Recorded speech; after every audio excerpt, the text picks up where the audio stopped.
Good afternoon, students. Now, today we will continue with the second part of the chapter, that is the 100 dresses. Earlier, we had we know now that Wanda Petronsky, what she claimed was true. She had 100 dresses in her closet, and let's move further. And Maddie and Peggy, they agreed that yes, she was a good designer. Now let's move further. While the class was circling the room, the monitor from the principal's office brought Miss Mason a note. Miss Mason read it several times and studied it thoughtfully.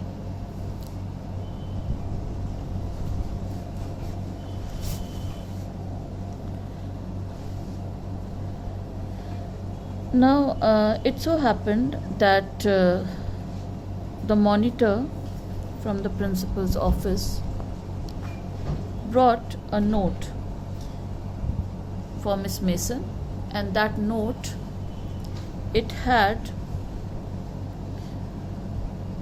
a letter, and Miss Mason, she read it several times and studied it thoughtfully, meaning she read it very attentively, whatever the note was. Then she clapped her hands. Now, clapping the hands over here, it means that she wanted the attention of the students. She wanted the attention of the students to be attentive and listen to what the note said. And that is why she clapped the hands, so that the class can become quiet and the note that she read out, it could be audible to everybody. Attention, class. Everyone back to their seat. When the shuffling of feet, that is when the dragging of the feet was over and it had stopped, and the room was still and quiet, meaning there was absolute silence in the class, it was then that Miss Mason said, "I have a letter from Wanda's father that I want to read to you." Now, the note that had come from the principal's office, it was actually a letter from Wanda Petronsky's father. And she said that I want the class to listen to what the father had written. Miss Mason stood there a moment, and the silence in the room grew tense and expectant. Now, everybody was tense to know what Wanda Petronsky father had written, because Wanda was not coming to school, and she was also the winner of the contest, and she had not come to take the medal also. So everybody was tense as to what is the reason that this girl, now she had become popular, what is the reason why this girl has not come. Everybody was eager to know, expectant or eager to know. The teacher adjusted her glasses, and the teacher, she relocated her glasses, and slowly and deliberately, meaning intentionally, she adjusted her glasses. Her manner indicated that what was coming, this letter from Wanda's father, was a matter of great importance. Whatever, because she had read it many times, so she knew what was there in the letter, and now she wanted the class also to know what was there in the letter. And so, giving importance to that, she adjusted her glasses. Wanda's father was a matter of great importance. Everybody listened closely as Miss Mason read the brief note. Now, Miss Mason, that is the class teacher, she read the note. "Dear teacher, my Wanda will not come to your school anymore." And the letter of the father, it said that the daughter will not come to the school anymore. Jake, also. Jake, most probably the brother of Wanda. And so both the children will not come to school. The reason? Now we move away to a big city. Saying that now they have shifted to a big city. No more holler Pollock. No more ask why funny name. Now saying that loudly, calling out the name Pollock.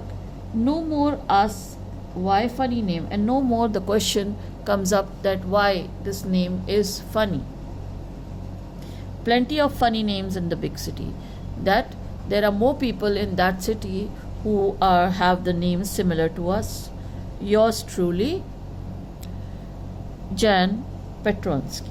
So this was the letter that indicated that the father did not like the girl or his children being taunted or teased because of the funny name, and so he wrote this letter that they are moving to the big city and no more they'll be coming to school.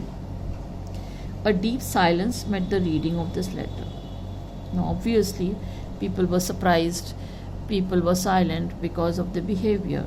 Miss Mason took off her glasses, blew on them and wiped them on her soft white handkerchief. Now this was a reaction. Then she put them on again and looked at the class.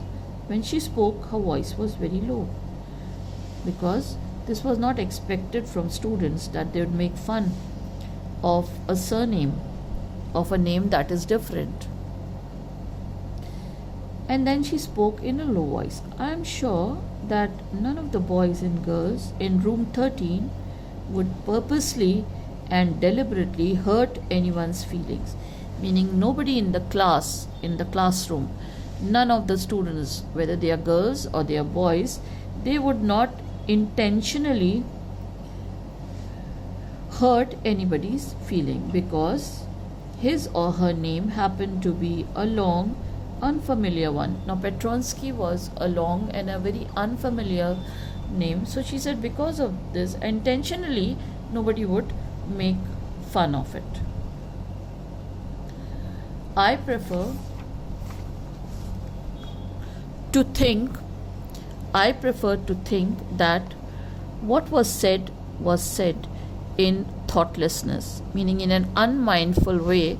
Whatever was said to Wanda Petronsky related to her surname, it was done unintentionally. The children, they had no intention of hurting the feelings of the child. I know that all of you feel the way I do, that this is a very unfortunate thing to have happened. Now she says this was a very unfortunate thing to have happened. Unfortunate thing that a child has left the school midway, and she has gone just because of the reason that people thought that she had a funny name. Unfortunate and sad. And she says, I hope that all of us feel the same way, just like I feel. That's how the children will be feeling also. Unfortunate and sad both, and I want you all to think about it. And the teacher giving a friendly advice that this is something that was unfortunate, that a child had to go because of a long surname, an unfamiliar surname, and this thing, it should not have happened, and it's unfortunate. And I'm sure that none of the students of this class, that is room number 13, would have done it purposely, intentionally, or deliberately. The first period was a study period. Now, the first period, no games period, no activity period, but a study period. Maddie tried to prepare her lessons, but she could not put her mind on her work, meaning she could not concentrate on her work, because now she came to know that Wanda, she will no longer come to school. She had a very sick feeling in the bottom of her stomach. True, she had not enjoyed listening to Peggy ask Wanda how many dresses she had in her closet. Now we all know that Maddie, she was not comfortable with the way Peggy was making fun of Wanda and her clothes. But she did not say anything. But she had said nothing. That is what is over here. She had stood by silently, and that was just as bad as what Peggy had done. Meaning that quietly just listening, that was also something that was not right. That was also something that was not right. And worse, it was also worse than that. She was a coward. At least Peggy hadn't considered they were being mean. Meaning Peggy, she did not consider that what she was doing, it was something very unkind. But Maddie had thought they were doing something wrong, and she could put herself in Wanda's shoes. And Peggy did not have the feeling that she was being unkind. She just thought that she's a liar, and that's why she was making fun. Whereas Maddie, she thought that what was going on, it was wrong and it should not have happened. And so she's saying she could put herself in Wanda's shoes. So she could have also considered herself to be Wanda, just like Wanda, and being made fun of. Goodness. Wasn't there anything she could do if only she could tell Wanda she hadn't meant to hurt her feelings? No, she could have told Wanda that she did not mean to hurt her feelings. She turned round and stole a glance at Peggy. Now, while she was in the class, she could not concentrate on her study period. These were the thoughts that was coming to her mind, and then she turned around and stole a glance at Peggy. But Peggy did not look up, and Peggy, she did not look up to see Maddie. She seemed to be studying hard. Well, whether Peggy felt badly or not, Maddie, had to do something. Now, it was not her concern whether Peggy felt bad or not. Now, Maddie thought that I have to do something related to this. Wanda leaving school. She had to find Wanda Petronsky. Maybe she had not yet moved away. Now, she wanted to go and meet Wanda Petronsky, maybe to tell her something. So, this was what she thought, that she had to go there. Maybe she had not yet moved away. Maybe she had not shifted. Maybe Peggy would climb the heights with her, meaning Boggin's height. Maybe Peggy would also come along with her to Boggin height. And they would tell Wanda she had won the contest. Not that, forgive me or something like that, but just tell her that she